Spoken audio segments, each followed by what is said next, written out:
Welcome বন্ধুরা, আজকে share করব মসুর ডাল আর ঝিঙের একটা সহজ রেসিপি। এটা এই গরমকালে ভাতের সঙ্গে যেমন খেতে বেশ ভালো লাগে, তেমন রুটির সঙ্গেও খেতে দারুণ লাগে।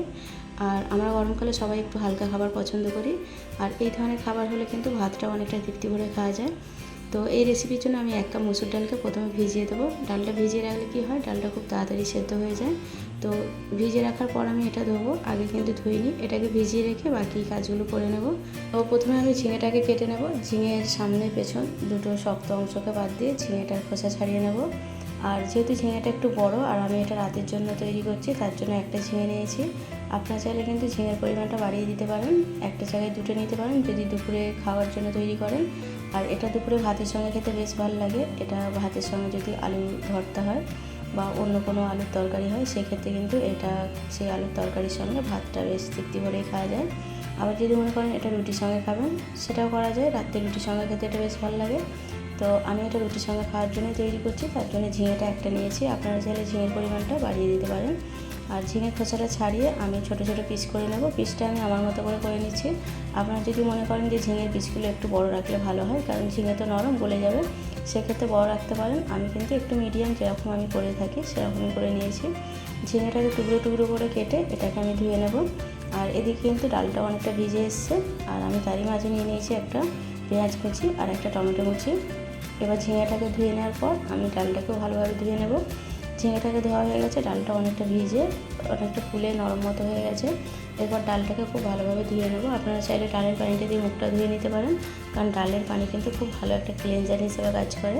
এরপর ডালটাকে আমি 3 থেকে 4 বার পরিষ্কার পানিতে ধুয়ে নেব। 3 থেকে 4 বার ধোয়ার ফলে ডালটা খুব ভালোভাবে পরিষ্কার হয়ে যাবে। তারপর রান্না করার জন্য গ্যাসের উপর প্যান বসিয়ে তাতে 1 চামচ সরষের তেল, একটা শুকনো লঙ্কা আর হাফ চামচ গোটা জিরে দিয়ে দেবো।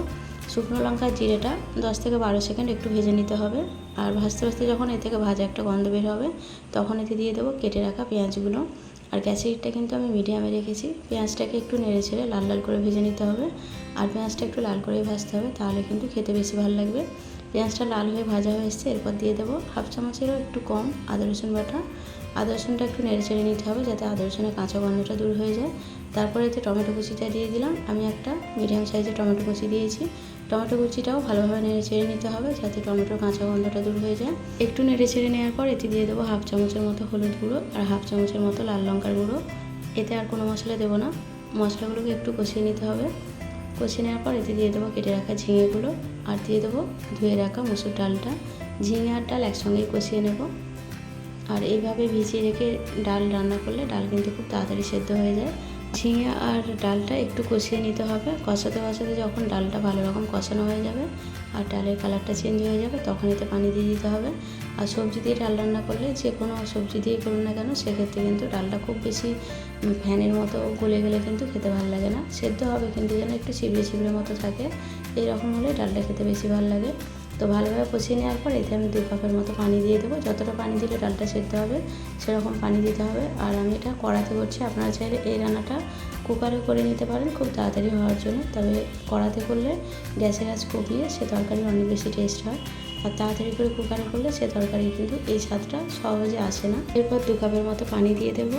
আর গ্যাসের হিটটা একদম লো করে দিয়েছি। পানিটা দিয়ে একটু নেড়ে চেড়ে তারপর ডালটাকে সেদ্ধ করতে দেবো। আর যেহেতু ডালটা আগে থাকতে ভিজিয়ে রেখেছিলাম, তার জন্য অনেকটাই নরম হয়ে আছে, সেদ্ধ হতে খুব বেশি সময় লাগবে না। তো ঢাকনা ঢেকে আমি 5 মিনিটের জন্য অপেক্ষা করব। 5 মিনিট পর ডালটা কিন্তু খুব ভালোভাবে সেদ্ধ হয়ে যাবে। আর গ্যাসের হিটটা কিন্তু মিডিয়াম কিংবা হাইতে দিলে হবে না, লোতেই রাখতে হবে।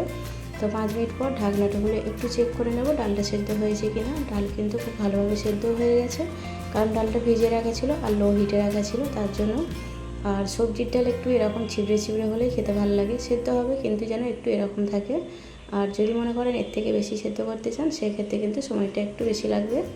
তো আমি স্বাদ মতো নুন দিয়ে দিলাম। নুনটা আগে দিইনি, কারণ আগে দিলে ডালটা সেদ্ধ হতে সময় নিত। আর দিয়ে দিলাম 2 চামচের মতো ধনেপাতা কুচি। ধনেপাতার নুনটা ভালোভাবে নেড়ে চেড়ে মিশিয়ে নিতে হবে। একটু মিশিয়ে নেওয়ার পর গ্যাসের হিটটা অফ করে দিয়ে এটাকে নামিয়ে নেব। রান্নাটা আমার কমপ্লিট হয়ে গেছে। আর যেহেতু এটা আমি রুটির সঙ্গে সার্ভ করব, তার জন্য তৈরি করছি, ওই জন্য একটু ঘন হয়েছে। আপনারা চাইলে একটু পানির পরিমাণটা বাড়িয়ে দিয়ে পাতলাও করে নিতে পারেন। তো এই গরমকালে হালকা মশলার এই ধরনের সবজি রান্না আমরা কিন্তু সবাই খেতে খুব পছন্দ করি। ভাত রুটি যে কোনো কিছুর সঙ্গে এটা খাওয়া যেতে পারে। তো রেসিপিটা ভালো লাগলে একটা লাইক করে দেবেন। আর রেসিপিটা দেখার জন্য সবাইকে অসংখ্য ধন্যবাদ। সবাই খুব ভালো থাকবেন।